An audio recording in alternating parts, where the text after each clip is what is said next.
The Valkyrie ships entered the edge of human space like shadows, their dark hulls barely visible against the backdrop of stars. They moved with purpose, scanning for signs of civilization, as they had done in 30 other star systems before. The reptilian warriors inside stood tall and proud, their scaled bodies evolved for combat, their senses honed by millennia of being the galaxy's apex predators. Captain Eric Bennett of the U.S. Dauntless watched the unknown vessels on his view screen. His ship was on a routine patrol when their sensors detected the strange energy signatures.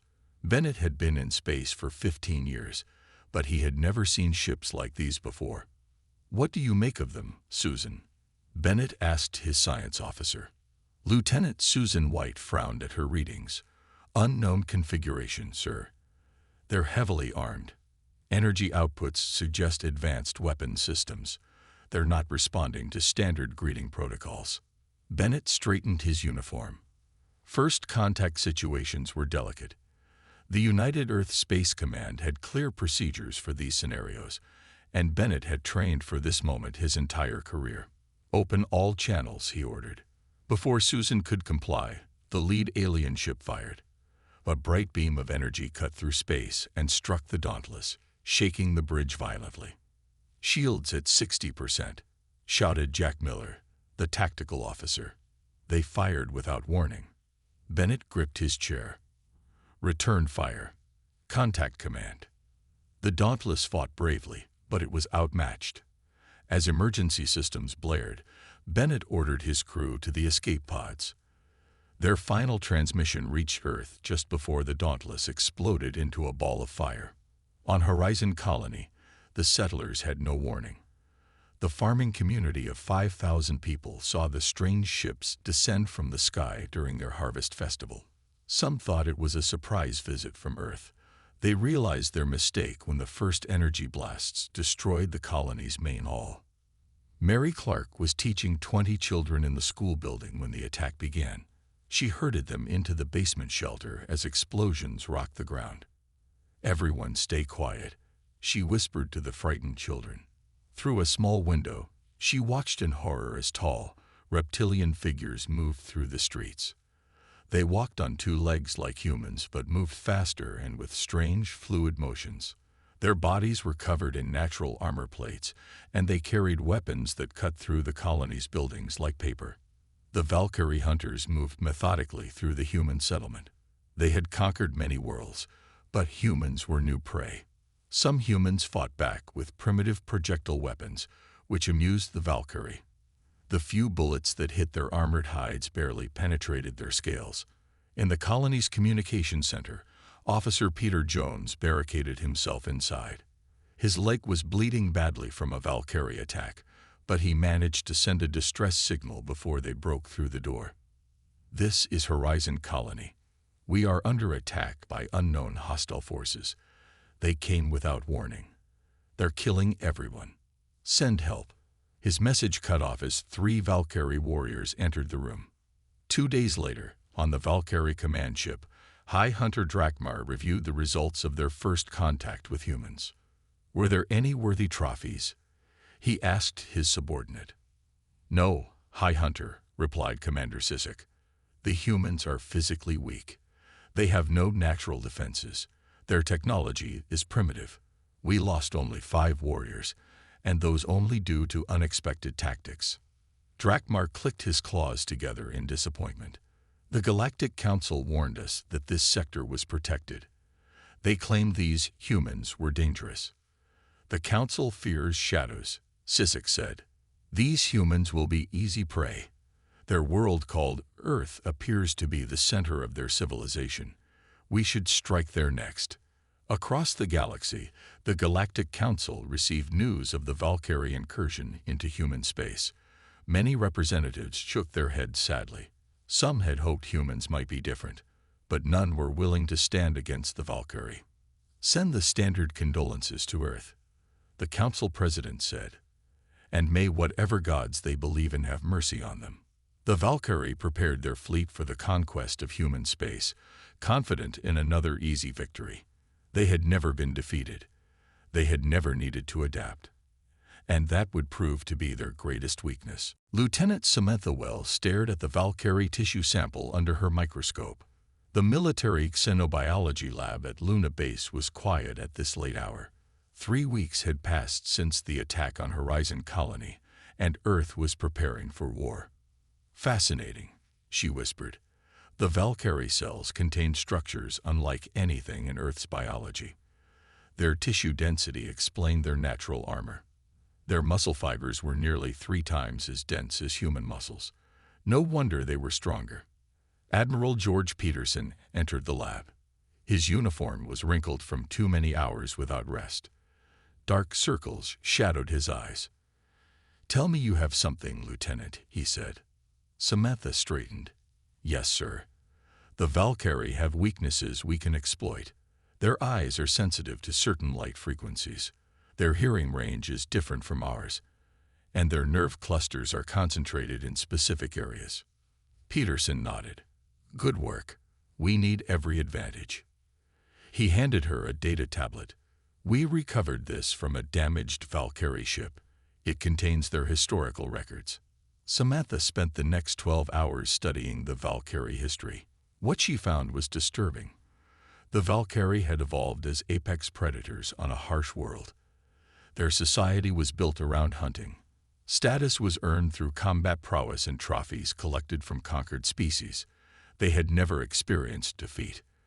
On the other side of the base, Dr. Alan Murphy worked with a team of engineers on Valkyrie technology.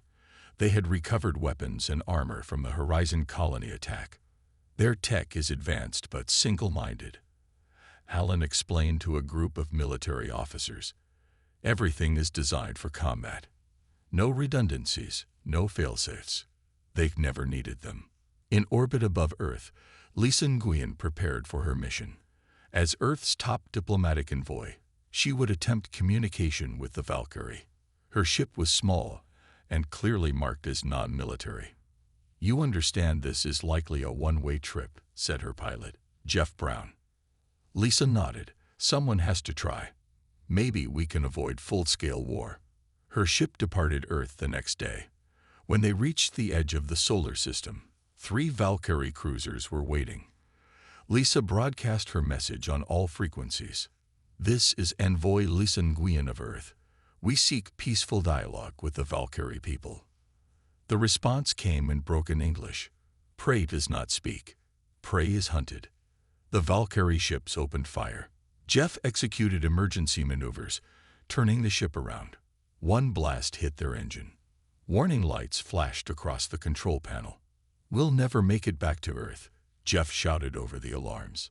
Lisa grabbed the communication controls. "This is Envoy Nguyen. The Valkyrie have rejected peace talks. They attacked without provocation. Sending all data now." She pressed a button, transmitting everything their sensors had recorded about the Valkyrie ships. Moments later, their ship exploded. Back on Earth, Admiral Peterson called an emergency meeting of the Joint Chiefs of Staff. The room was tense as he played Lisa's final transmission. "So that's it," said General Helen Clark. "War is inevitable."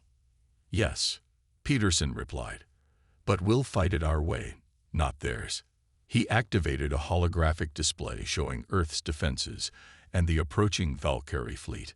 "They expect a direct confrontation. They think we'll fight like they do. We won't."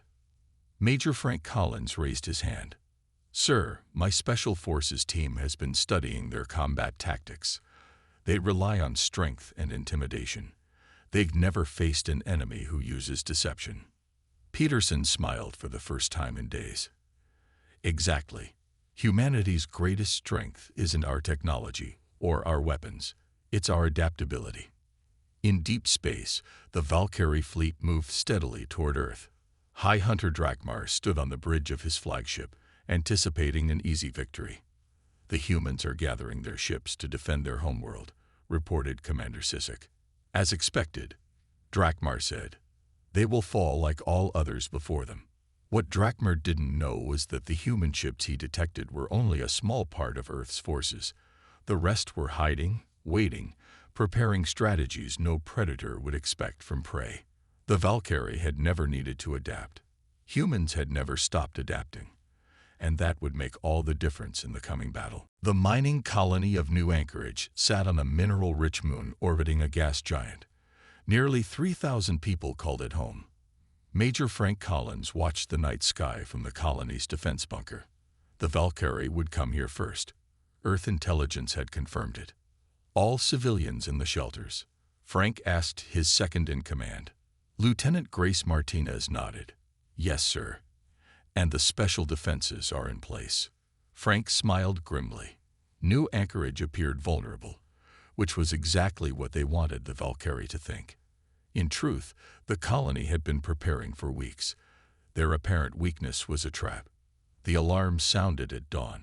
5 Valkyrie ships entered orbit and launched landing craft. Frank watched on the monitors as nearly 300 Valkyrie warriors descended toward the colony. Remember, Frank told his soldiers, don't engage directly. Use the tunnels. Hit and run. Make them come to us. The Valkyrie landed in the main plaza, expecting frightened miners. Instead, they found an empty colony. Their commander, a battle-scarred veteran named Kraz, growled orders to his troops. They spread out, searching for prey. Engineer Olivia Martinez waited in her workshop beneath the colony. For weeks, she had worked to develop weapons that could pierce Valkyrie armor. Her special rounds contained a 2-stage penetrator that could breach their scales. "Ready?" asked the soldier beside her. Olivia handed him the first case of ammunition. "Ready. These will punch through their hide, but you still need to hit them in the right spots." Throughout the colony, hidden speakers activated. The sound of human voices came from every direction, confusing the Valkyrie hunting parties. Their superior hearing, usually an advantage, now worked against them as the sounds bounced off buildings and created false targets. When the first Valkyrie squad entered the northern residential area, they triggered hidden pressure plates. The street beneath them collapsed, dropping 10 warriors into a pit. Before they could climb out, hidden guns sprayed them with a chemical that temporarily blinded their heat-sensing vision organs. Frank watched on his tactical display as his troops executed the carefully planned defense. Snipers with Olivia's special ammunition took precisely aimed shots from hidden positions. Automated drones darted through the streets, drawing Valkyrie into prepared kill zones. The Valkyrie had never faced such tactics. They were accustomed to enemies who either fought head-on or ran in panic. These humans did neither. They were fighting like clever prey animals, using every advantage of their environment. Commander Kraz lost contact with half his landing force within the first hour. He ordered his remaining troops to group together, abandoning their usual spread-out hunting formation. "This is not normal prey behavior," he snarled to his lieutenants. "They are not acting as the others did." One of his warriors fell. A small hole punched through his armor and into his chest. Kraz couldn't even tell where the shot had come from. In orbit, the Valkyrie ships detected an energy surge from the colony. The humans had activated a powerful electromagnetic pulse weapon. The pulse shot upward, temporarily disabling 2 Valkyrie vessels.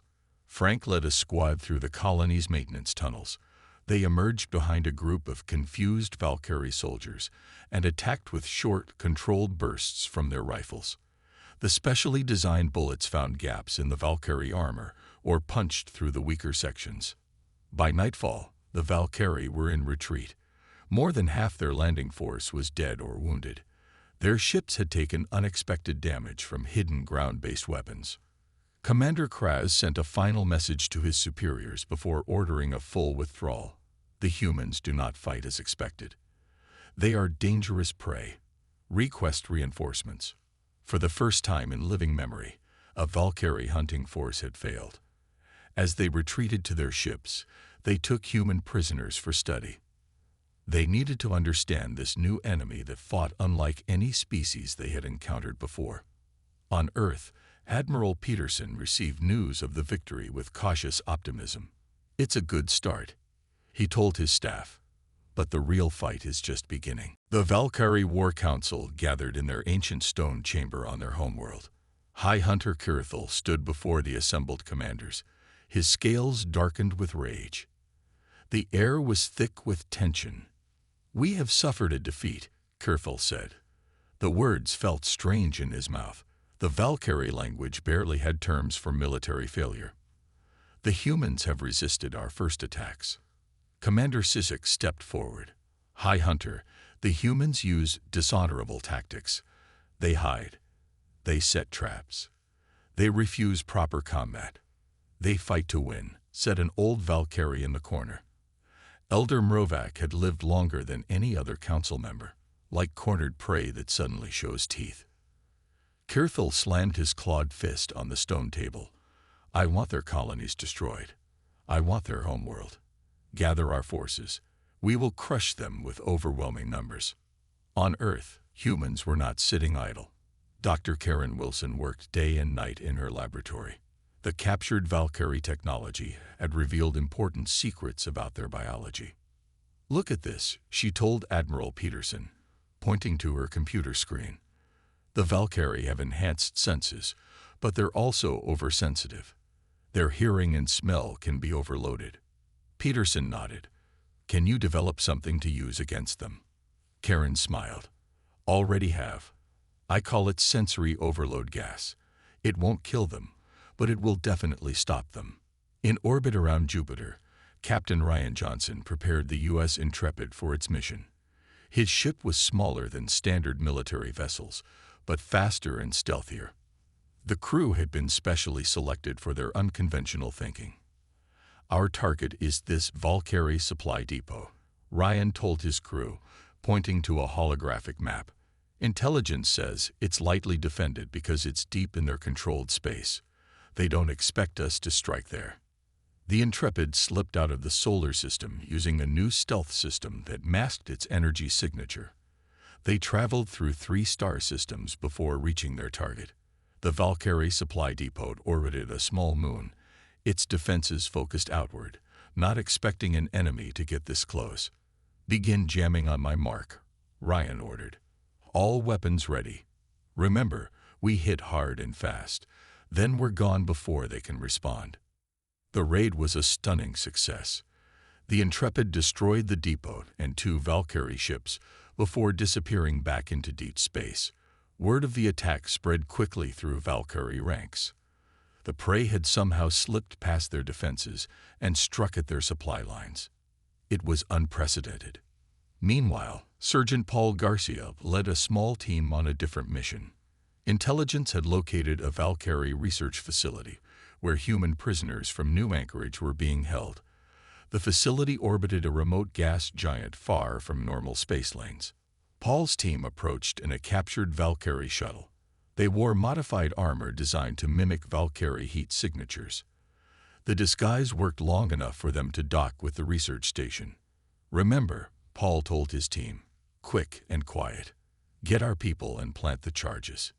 Inside, they found 20 human prisoners in containment cells. The Valkyrie had been experimenting on them, studying human biology and psychology. Paul's team freed the prisoners and set explosive charges throughout the facility. As they escaped in their shuttle, the charges detonated. The research station burst into flames, visible even from a great distance in space. The message to the Valkyrie was clear: humans would not abandon their own. The conflict spread across space as both sides committed more forces. 12 star systems became battlegrounds as the Valkyrie pushed forward with their invasion, and humans fought back with increasingly effective countermeasures. On his flagship, High Hunter Kirthel received disturbing reports. The humans were adapting faster than expected. They were learning Valkyrie tactics and developing countermeasures. Worse, they were now targeting Valkyrie supply lines and communications. For the first time in thousands of years, the Valkyrie were fighting an enemy that hunted them back. "Impossible," Kirthel muttered. "They are prey. Prey does not hunt the hunter." But humans were proving to be unlike any prey the Valkyrie had ever encountered. And the hunters were about to learn what it meant to be hunted. 6 months into the war, Admiral Peterson stood before a holographic map showing human and Valkyrie positions across dozens of star systems. The room was filled with military commanders and civilian leaders, all watching as he outlined the next phase of human strategy. "The Valkyrie have always been the hunters," Peterson said. "Now we turn the tables. Operation Ghost Fleet begins today." The plan was bold. Humans had built hundreds of automated ships with minimal crews and advanced AI systems. These ghost ships would appear and disappear across Valkyrie territory, drawing their forces in multiple directions at once. "The Valkyrie think in terms of predator and prey," Peterson explained. "Their entire strategy assumes we will either attack directly or defend. They don't understand deception on this scale." Colonel Nancy Baker led the Psychological Warfare Division. Her team had studied Valkyrie culture extensively and found something unexpected.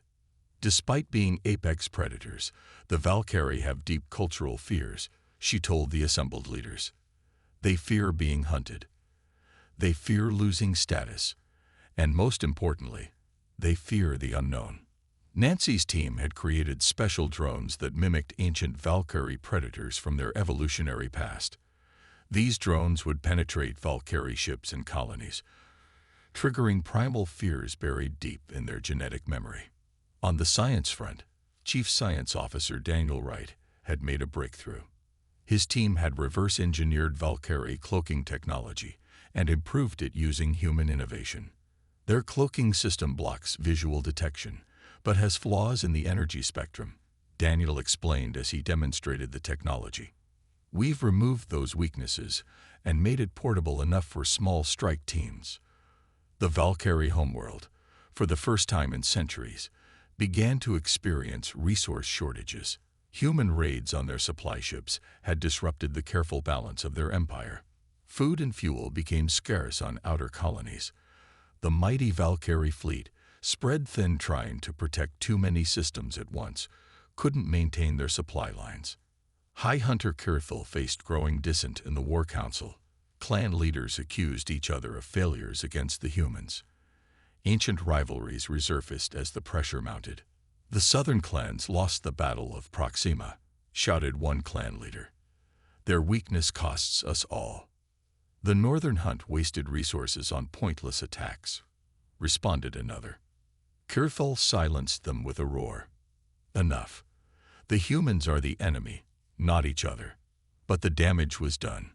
Valkyrie society, built on dominance and hierarchy, began to fracture under the pressure of a war they were no longer certain they could win. Meanwhile, humans launched their first major offensive. Operation Mongoose sent hundreds of small, fast ships deep into Valkyrie territory. They struck with precision, targeting communication nodes and command centers before disappearing again. The Valkyrie, used to fighting enemies who stood and fought, found themselves unable to adapt to these hit-and-run tactics. Their superior strength and natural weapons meant nothing against an enemy who refused to be caught. In the shadows of galactic politics, the Galactic Council began to secretly support humans. Species that had been subjugated by the Valkyrie for generations saw hope in human resistance. They provided intelligence, resources, and occasionally direct assistance. A Galactic Council representative met with Admiral Peterson in a neutral system, away from prying eyes. "Your people have done the impossible," the alien said. Its translucent skin rippled with emotion. "The Valkyrie have terrorized the galaxy for millennia. You are the first to stand against them and survive." Peterson nodded grimly. "We don't just plan to survive. We plan to win." Back in Valkyrie space, High Hunter Kirthel made a desperate decision. If he couldn't defeat the humans through conventional warfare, he would strike at their heart.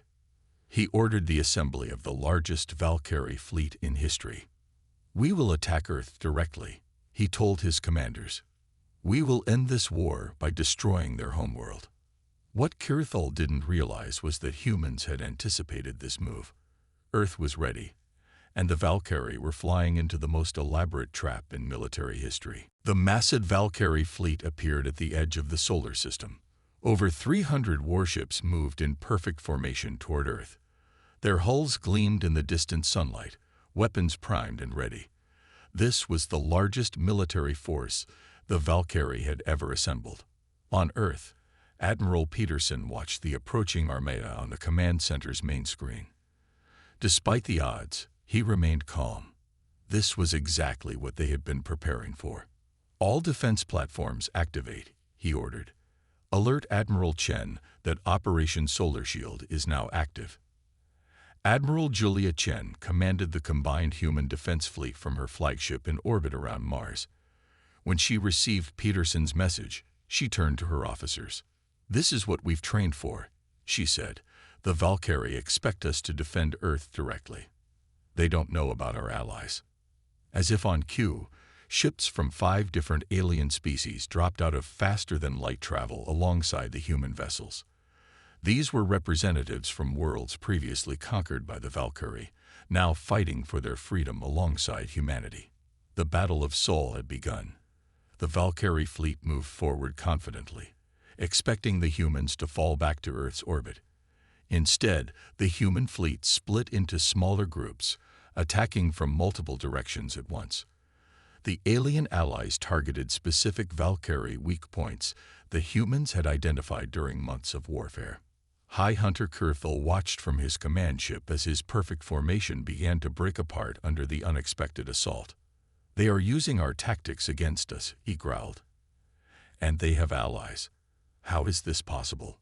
On a small civilian engineering station near Jupiter, Tim Foster worked frantically on his computer. He was not a soldier, but an engineer who had developed what military commanders were calling the Valkyrie Protocol. It was a system that allowed smaller human ships to temporarily disable the engines of larger Valkyrie vessels. "Uploading the final algorithm now," Tim said to his team. "Every human ship will receive the update in 3 minutes." Across the battlefield, human ships suddenly gained a new advantage. Their weapons could now specifically target Valkyrie engine systems, leaving the massive ships drifting in space. The Valkyrie fleet, despite its size advantage, began to take heavy losses. Kurthel was no fool. He recognized that the space battle might be lost, but the Valkyries still held their greatest advantage: ground combat. He ordered landing craft to launch toward Earth, bypassing the orbital defenses. "We will take their homeworld by force," he declared. "Let them see what happens when the Valkyrie hunt in person." Thousands of Valkyrie warriors descended toward Earth's surface. Most were intercepted by defense systems, but some made it through. The largest concentration landed in the Appalachian Mountain region of North America, establishing a beachhead for invasion. Lieutenant William Scott led the human ground forces responding to the landing. His soldiers were equipped with the latest adaptive armor and weapons designed specifically to counter Valkyrie strengths. "Remember your training," he told his troops as they moved into position. "They're stronger, but we know these mountains. Use the terrain. Use their aggression against them." The fighting in the Appalachians was brutal. Valkyrie warriors charged forward, expecting to overwhelm human defenders with their superior strength and speed. Instead, they found themselves drawn into ambushes and traps. Human soldiers used the forested mountains to full advantage, striking and disappearing before the Valkyrie could respond. On his flagship, now caught in the space battle, Kurthel received disturbing news. The supreme hunter of all Valkyrie clans was personally coming to oversee the Earth campaign. This was unprecedented. The Supreme Hunter had not left the Valkyrie homeworld in generations. The Supreme Hunter comes with the elite Blood Claw warriors, his communications officer reported. He will take command upon arrival. Kurthel felt both relief and shame. The arrival of the Supreme Hunter meant the situation was considered dire enough to require the highest authority. It also meant Kurthel had failed in his mission. As the battle raged across the solar system, both sides prepared for what would surely be the decisive phase of the war. The Valkyrie were committing their most elite forces and leadership. Humans were deploying their most advanced technologies. And neither side was willing to surrender. The Valkyrie Supreme Hunter arrived in Earth's solar system aboard a massive ship unlike any humans had seen before. Its surface was covered with trophies taken from conquered worlds, a floating monument to Valkyrie dominance. The ship dwarfed even the largest vessels in the Valkyrie fleet. In her laboratory deep beneath the Rocky Mountains, Dr. Maria Rodriguez worked without rest. For months, she had studied Valkyrie communication patterns and discovered something remarkable. "Admiral Peterson, I found it," she said over the secure channel. "The Valkyrie use a type of hive mind communication during battle. It's not telepathy exactly, but a complex system of pheromones, subvocal sounds, and micro-gestures that let them coordinate without speaking." Peterson leaned forward. "Can we disrupt it?" Maria smiled tiredly. "I've developed a broadcast system that mimics their communication signals but introduces contradictory commands. If we can deploy it near their command centers, we can create chaos in their ranks." The war had reached its most critical phase. Human forces had managed to hold the Valkyrie at bay, but the arrival of the Supreme Hunter changed everything. His elite Blood Claw warriors were cutting through human defenses in the Appalachians, and the space battle had reached a stalemate. Captain Steve Harper volunteered for what everyone knew was a suicide mission. His small team would infiltrate the Supreme Hunter's ship and deploy Dr. Rodriguez's disruption device at the heart of the Valkyrie command. "You understand the chances of survival are minimal," Peterson told Steve as they reviewed the mission plans. Steve nodded. "With respect, sir, if we don't stop them here, there won't be much worth surviving for." His team consisted of 6 soldiers, each specially trained in stealth operations. They would use the improved cloaking technology developed by Daniel Wright to approach the Supreme Hunter's vessel in a modified shuttle. As the humans prepared their desperate mission, the Valkyrie Supreme Hunter addressed his commanders. He was larger than other Valkyrie, his scales bearing the marks of countless victories. When he spoke, all others fell silent. "This war has gone on too long," he growled. "These humans have proven more troublesome than expected, but they are still prey, and we are still the hunters. We will end this now, with overwhelming force." What the Supreme Hunter didn't know was that across the galaxy, inspired by human resistance, dozens of subjugated species had begun their own rebellions against Valkyrie rule. Supply lines were collapsing. Valkyrie outposts were under attack from beings they had conquered generations ago. Captain Harper's team approached the Supreme Hunter's ship under complete cloak. Their shuttle, painted with light-absorbing material, was barely visible even to advanced sensors. They docked at an emergency airlock, cutting through the outer hull with specialized tools. "Move fast, stay quiet," Steve whispered as they entered the massive vessel. "We have 30 minutes to reach the command center and plant the device." They moved through the ship's corridors like ghosts, avoiding Valkyrie patrols when possible, silently eliminating them when necessary.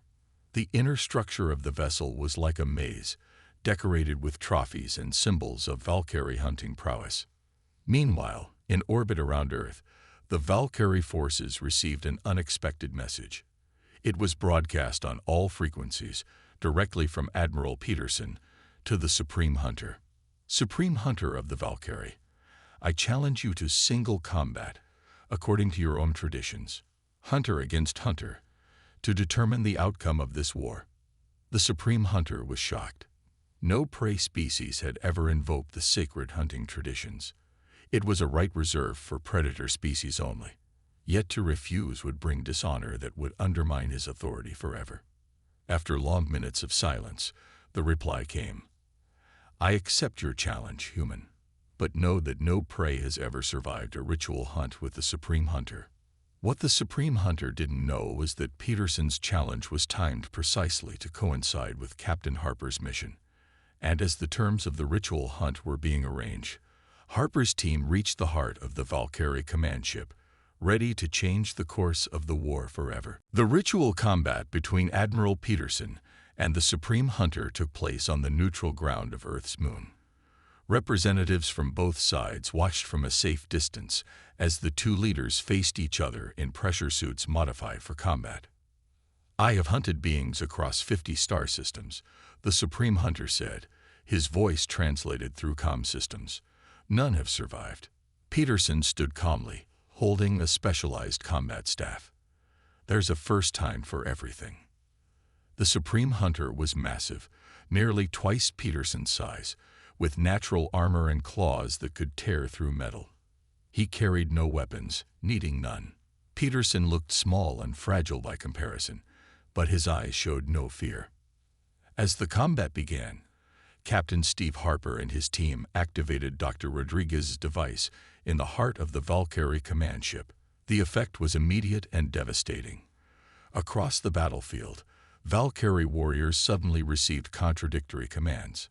Some stopped fighting entirely, confused by the signals bombarding their senses. Others turned on each other, unable to distinguish friend from foe.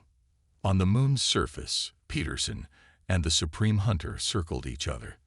The Valkyrie leader attacked first, lunging with incredible speed. Peterson didn't try to match the alien strength. Instead, he used the moon's low gravity to leap aside, using momentum and leverage rather than force. "You fight strangely," the Supreme Hunter growled after several failed attacks. "Not like prey." Peterson smiled behind his helmet. "That's what you never understood. Humans were never prey. On our world, we were the apex predators." The battle continued for nearly an hour. Peterson was bleeding from several wounds, but the Supreme Hunter was also showing signs of fatigue. Then Peterson's comm unit crackled with a message from Earth Command. "Operation Disruption successful.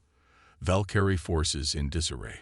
With renewed determination, Peterson changed tactics. The staff he carried suddenly extended, revealing specialized attachments designed by human scientists specifically to target Valkyrie weaknesses. "We studied your biology," Peterson said as he pressed his advantage. "Your pressure points, your nerve clusters. We learned how to hunt you." The Supreme Hunter, for the first time in his long life, felt fear, not just of this human, but of what humans represented. A species that adapted, that learned, that turned weaknesses into strengths. The combat ended not with the death of either leader, but with the Supreme Hunter pinned. Peterson's staff pressed against a vital nerve cluster that could cause paralysis with the slightest pressure. "You could kill me," the Supreme Hunter said. "We could have tried to exterminate your entire species," Peterson replied. "But that's not who we are. We want peace, not extinction." 1 week later, representatives from both species signed an unprecedented peace treaty. The terms were fair but firm. The Valkyrie would withdraw from human space and release all conquered territories. A demilitarized zone would be established between their empires. Ambassador Nickel Ward established the first permanent human diplomatic presence on the Valkyrie homeworld.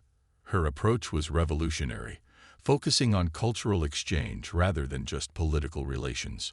"Our goal isn't just peace," she told the Valkyrie Council.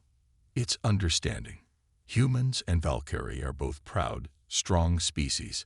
We can learn from each other." The Galactic Council was reformed with humans playing a central role.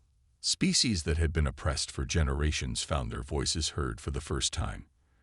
The balance of power shifted from domination to cooperation. On the Valkyrie homeworld, progressive factions gained influence. Young Valkyrie began to question the old ways of conquest, looking instead to human adaptability as a model for progress. Years later, a memorial was built on Horizon Colony where the war had begun. Representatives from 50 species attended the ceremony, including Valkyrie delegates. The monument bore a simple inscription in multiple languages. "Here we learned that true strength lies not in domination, but in adaptation. Not in fear, but in courage. Not in conquest, but in connection." The Valkyrie War became a cautionary tale taught to all spacefaring predator species. The lesson was clear.